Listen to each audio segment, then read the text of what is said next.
कार्यक्रम सुनेर बसिरहनुभएका प्रिय श्रोताहरूलाई म जय मसीह अनि नमस्कार व्यक्त गर्न चाहन्छु। कार्यक्रम आशाको जीवनमा तपाईँलाई फेरि पनि स्वागत छ। कार्यक्रम प्रस्तुतमा कमल हितकारी तपाईँको साथमा उपस्थित भइसकेको छु। यो कार्यक्रम सुने तपाईँले जीवनमा एउटा यस्तो खालको निर्णय लिनुहुनेछ जसले तपाईँको भविष्यलाई सही दिशा दिनेछ भन्ने मेरो अपेक्षा रहेको छ। कार्यक्रम आशाको जीवन अन्तर्गत आजको यस एपिसोडको शीर्षक रहेको छ येशू परमेश्वर हुनुहुन्छ भन्नका लागि 4वटा दरिला साक्षी। येशू को हुनुहुन्छ? सम्भवतः मानव इतिहासमा अन्य कुनै प्रश्नभन्दा यो प्रश्नको बारेमा बढी खोज र अनुसन्धान गरिएको छ भन्दा फरक नहोला। हिन्दू मित्रहरूको दृष्टिकोणमा येशू असल शिक्षक हुनुहुन्छ। मुसलमानहरूले उहाँलाई एक अगमवक्ता भनेर पुज्छन्। बुद्धिस्टहरूको बिचमा गयो भने उहाँ ज्ञानोदय प्राप्त व्यक्तित्व हुनुहुन्छ भनेर उनीहरू मानिलिन्छन्। अन्य विविध धर्महरूले पनि येशूको बारेमा आफ्नै दृष्टिकोण बनाएका छन्, तर क्रिस्चियनहरू उहाँलाई परमेश्वरका पुत्रको रूपमा आराधना गर्छन्। क्रिस्चियनहरूको लागि येशू त्रिएकताको दोस्रो व्यक्तित्व हुनुहुन्छ। उहाँ मानव चोला लिएर यस धरतीमा आउनुभएका परमेश्वर हुनुहुन्छ। किन क्रिस्चियनहरूले येशूलाई परमेश्वरको रूपमा आराधना चलाउँछन् त? किन जिसस क्राइस्टलाई परमेश्वरको रूपमा उनीहरू पुज्न तयार छन् त?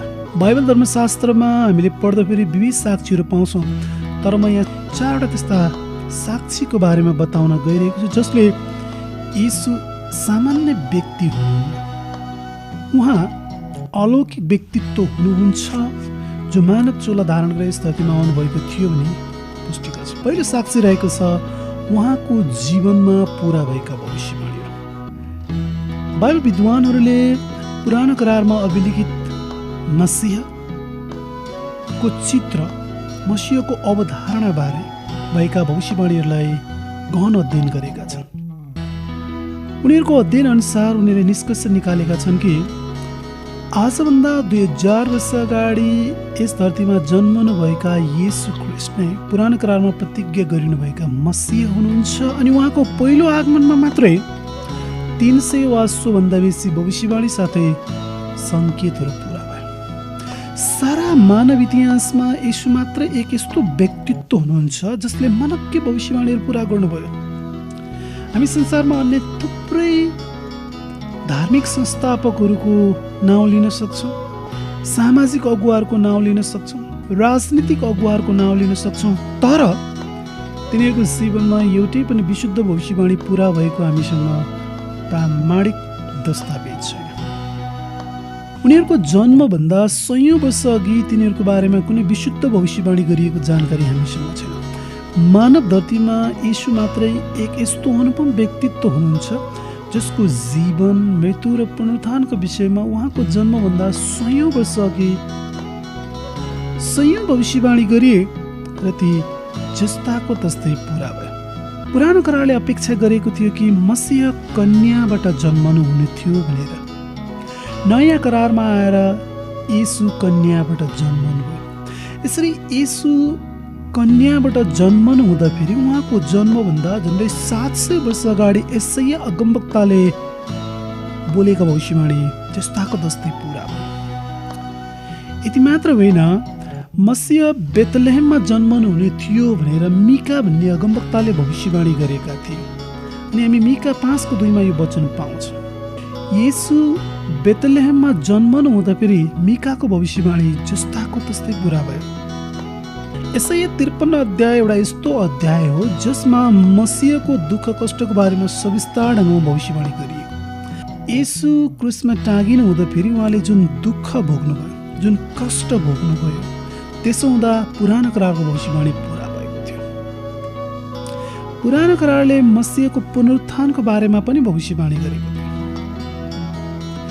तेस्रो दिनमा येशू मृतकहरूबाट पुनरुत्थान हुनु हुँदाखेरि भजन सङ्ग्रहको भविष्यवाणी पुरा भयो थियो भने प्रेरितको पुस्तकमा व्यक्त गरिएको छ। येशू ख्रिस्ट यस धरतीमा हुनु हुँदाखेरि उहाँको जीवनमा पुरानो करारमा अभिलेखित 300 वा सोभन्दा बेसी भविष्यवाणी पुरा भए भनेर बाइबल विद्वानहरूले गणना गरेका छन्। मानव चोलामा ओर्लनुभएका परमेश्वरले मात्रै यी भविष्यवाणीहरूलाई पुरा गर्न सक्नुहुन्थ्यो। याद गर्नुहोस्, सबै साक्षीले अङ्कित गर्छन् कि येशू नै मसीह सम्बन्धी भविष्यवाणीहरूको ईश्वरीय रूपमा नियुक्त गरिनुभएका व्यक्तित्व हुनुहुन्छ। उहाँ परमेश्वरका चिन्हहरूद्वारा प्रमाणित गर्नुभएका परमेश्वरका मानिस हुनुहुन्थ्यो। यसरी पूरा भएका भविष्यवाणीहरू एउटा यस्तो दरिलो साक्षी हो जसले येशूलाई यो धरतीभन्दा बाहिरबाट आउनुभएका व्यक्तित्वको रूपमा पुष्टि गरिदिन्छ।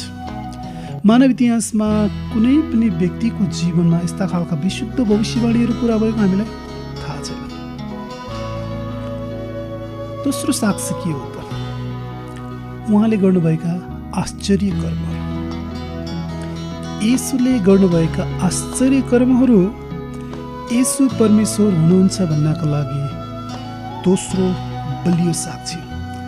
आफ्नो ईश्वरत्वको पुष्टि गर्नको लागि येशूले आफ्नो सेवा अवधिमा मनज्ञ आश्चर्य कर्महरू गर्नुभयो भनी बाइबल धर्मशास्त्रमा स्पष्ट रूपमा उल्लेख गरिएको छ।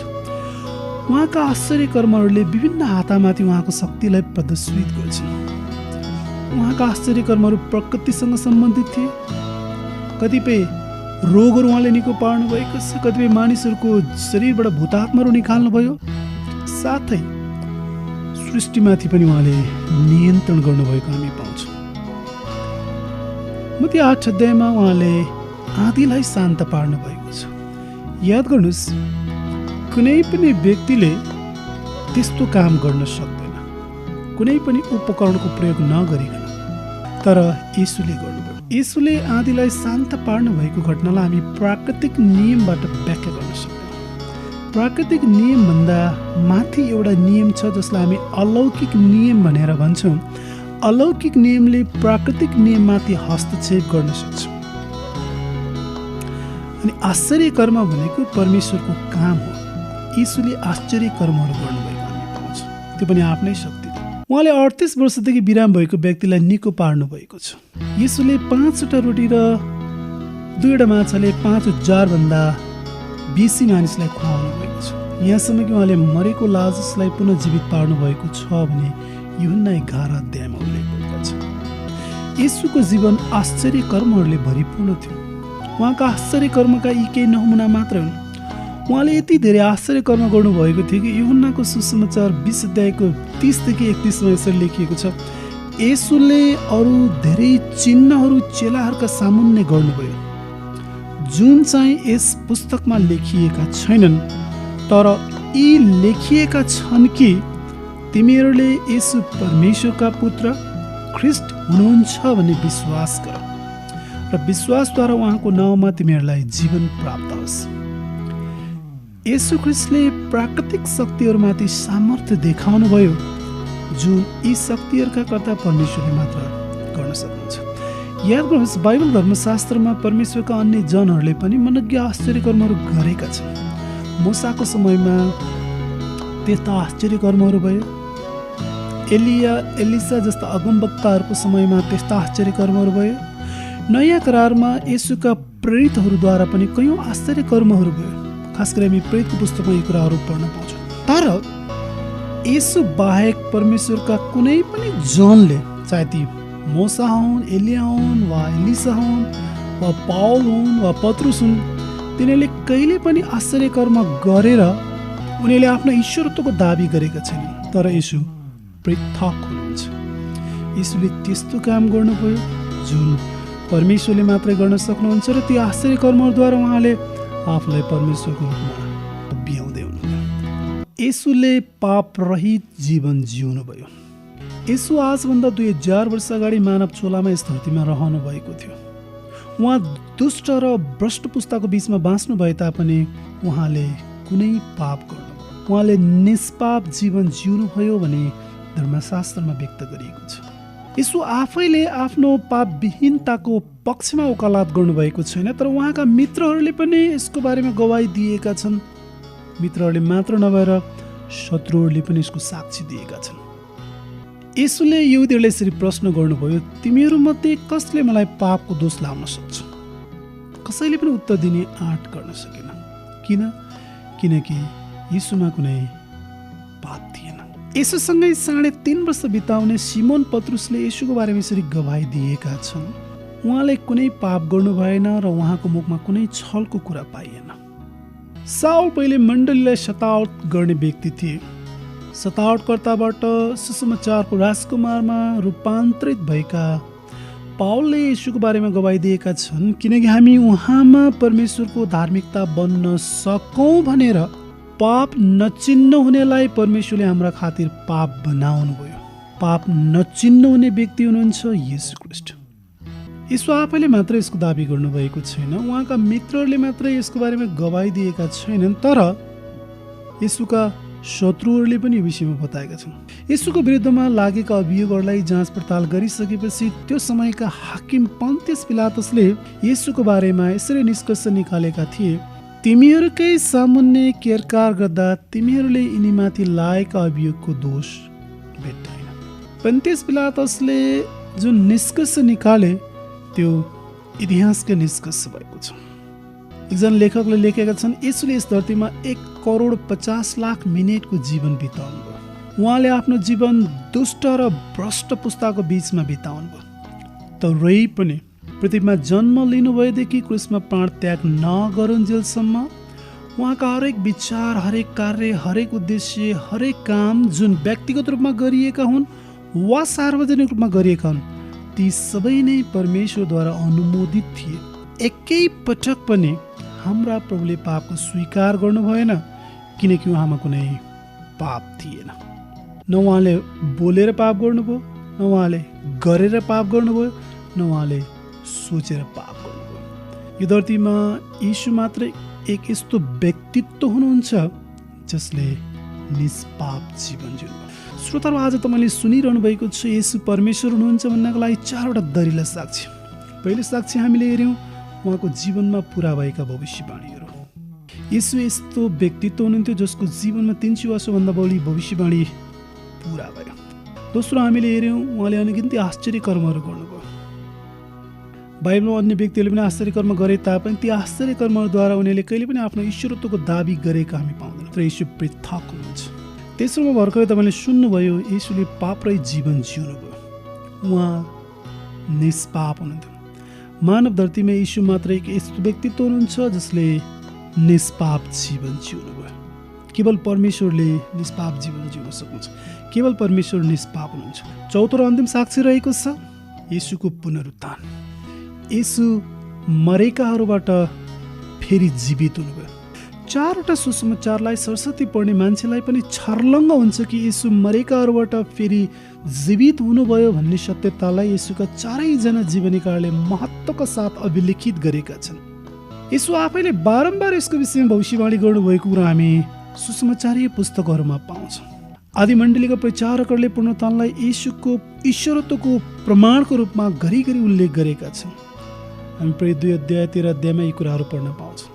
यसो वास्तवमै पुनरुत्थान हुनुभएको थियो भनेर हामीले कसरी थाहा पाउने?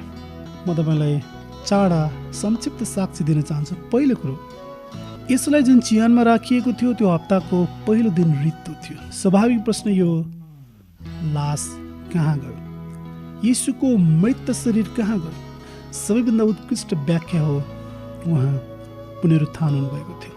दोस्रो साक्षी रहेको छ, पुनरुत्थान हुनुभएपछि यसो विभिन्न क्षणमा विभिन्न मानिसहरू कहाँ देखा पर्नुभयो। उहाँ एकैपटक 500 भन्दा बेसी मानिस कहाँ देखा पर्नु भएको थियो भनेर पहिलो कन्ती 15 अध्यायमा उल्लेख गरिएको छ।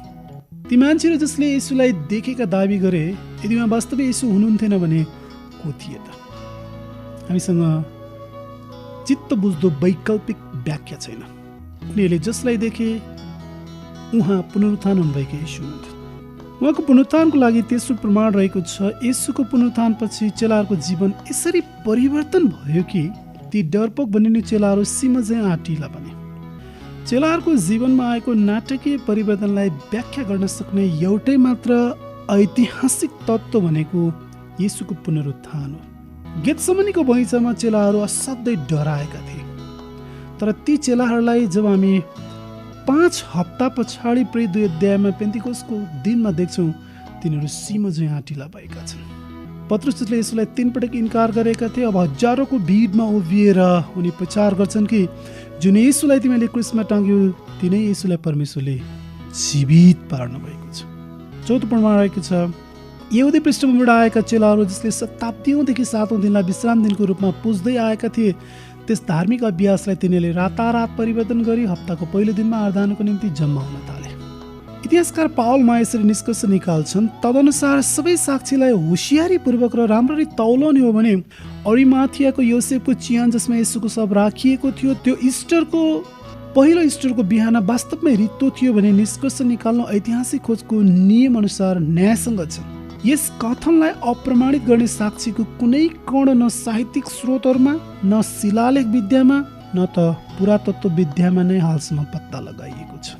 सारा मानव इतिहासमा यीशु मात्र एक यस्तो अनुपम व्यक्तित्व हुनुहुन्छ जसले सयौं वर्ष अघिका कयौं भविष्यवाणीलाई पूरा गर्नुभयो, आफ्नै शक्तिले अनगिन्ती आश्चर्य कर्महरू गर्नुभयो, पाप रहित जीवन जिउनुभयो अनि मृत्युमाथि जित हासिल गर्नुभयो। ईश्वर शास्त्रका विद्यार्थीहरूलाई थाहा छ कि येशूको ईश्वरत्वको लागि अन्य थुप्रै साक्षीहरू छन्, तर यी 4 साक्षीले पर्याप्त मात्रामा उहाँ परमेश्वर हुनुहुन्छ भनेर पुष्टि गरिदिन्छन्।